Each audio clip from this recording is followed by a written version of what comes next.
ask the author a few questions? Of course, I'll yield.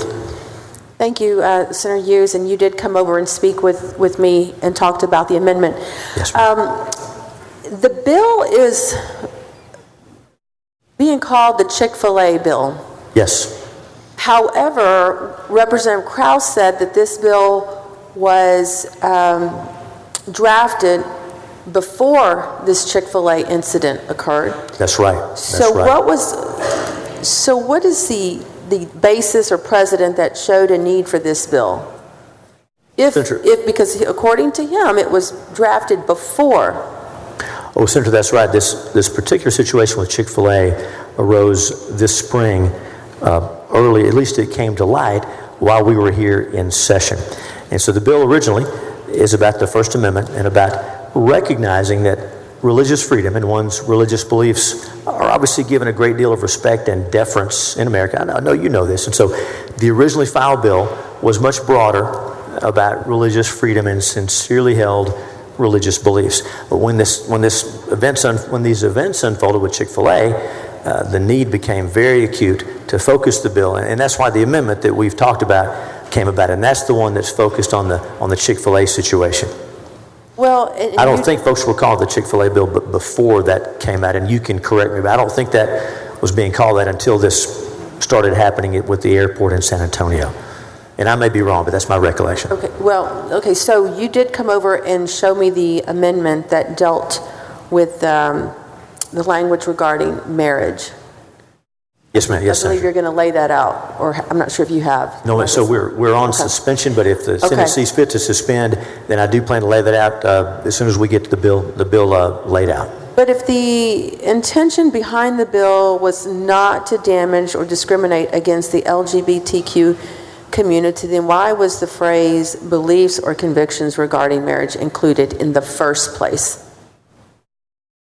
So the originally drafted bill was about religious freedom broadly, and it's interesting, it says views regarding marriage. That can be whatever one's views are, whether it's a traditional view or a more modern view, or, as you know, the originally drafted bill did not say it had to be a certain view, but about religious views about marriage broadly. That was the originally filed bill. Now, of course, again, the amendment that we've talked about focuses the bill quite a bit, and so some of the language that folks found offensive is not included in the amendment. So Senator Menendez brought up the U.S. Constitution, and so many of us are scratching our heads and wondering, we already have that protection under the Constitution, but can you identify the shortcomings of the U.S. Constitution in protecting religious freedom and association that you see? Well, Senator, the Constitution, as you know, was adopted after, and we're thankful for it, and what was put in there, it's been amended over the years. The 14th Amendment was passed to give effect to constitutional provisions that weren't working for everyone. And of course, the Supremacy Clause says that this Constitution and laws passed consistent with it are legal. And so, as you know, the Constitution sets up the framework, and then the legislature by statute fills in the details. So this is to give effect to an important constitutional protection.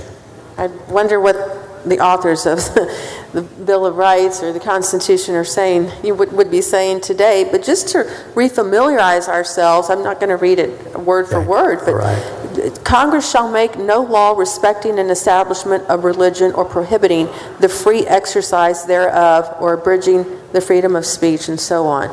So this is covered under the First Amendment. So I'm not sure what your angle is. Are you familiar with Texas Competes? Yes, I am. Are you aware that they were opposed to this bill? That's my understanding, and let me tell you what I've been told, again, with the amendment. As you know, after that hearing and those hours of testimony, Representative Krause worked with Texas Competes, with Human Rights Campaign, with various groups, and came up with the language which is in the amendment that we'll be offering.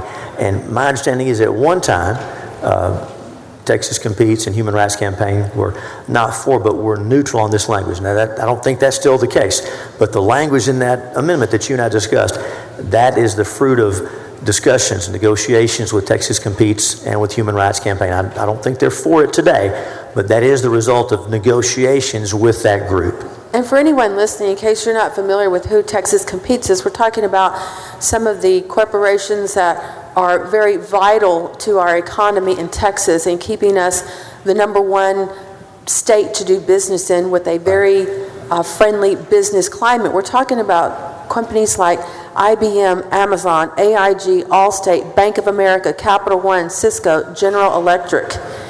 And I would imagine that these organizations have a very good reason for taking opposition to your bill. And Senator, they definitely oppose the bill as filed. The amendment that we're going to discuss came from discussions with them. So I hope folks realize that everyone across the spectrum is having input in this process. Okay, this is the last question and point I'm going to make with your bill. But on Section F, this is on the adverse action.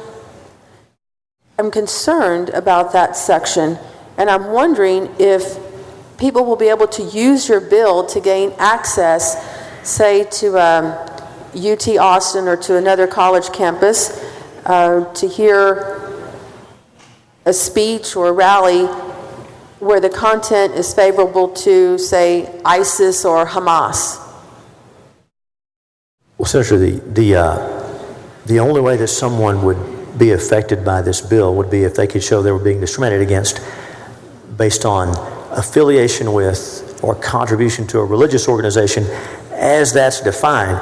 Hamas and ISIS, I think we agree, would not qualify as a religious organization under this section 110.011 of the Civil Practice and Remedies Code. And that's important we make that clear. Well, I differ with that. I think members need to look at that section F, and I think we are on a slippery slope here. Does this give protection to companies who support organizations like Hamas? No way. No way. The definition of religious organizations in 110.011 would in no way include a Hamas or an ISIS. There's no way they can qualify under this statute. Well, I'm looking at the adverse action again, Section F, withhold, reduce, exclude, or terminate, or otherwise deny access to a property, education, institution, or speech forum, or charitable fundraising campaign. Senator, the adverse action only applies if it's based on your affiliation with or contribution to a religious organization under that definition. So Hamas is out. ISIS is obviously out. Okay, well, we would disagree. I disagree with you. Thank you for answering the questions. No, thank you, Senator.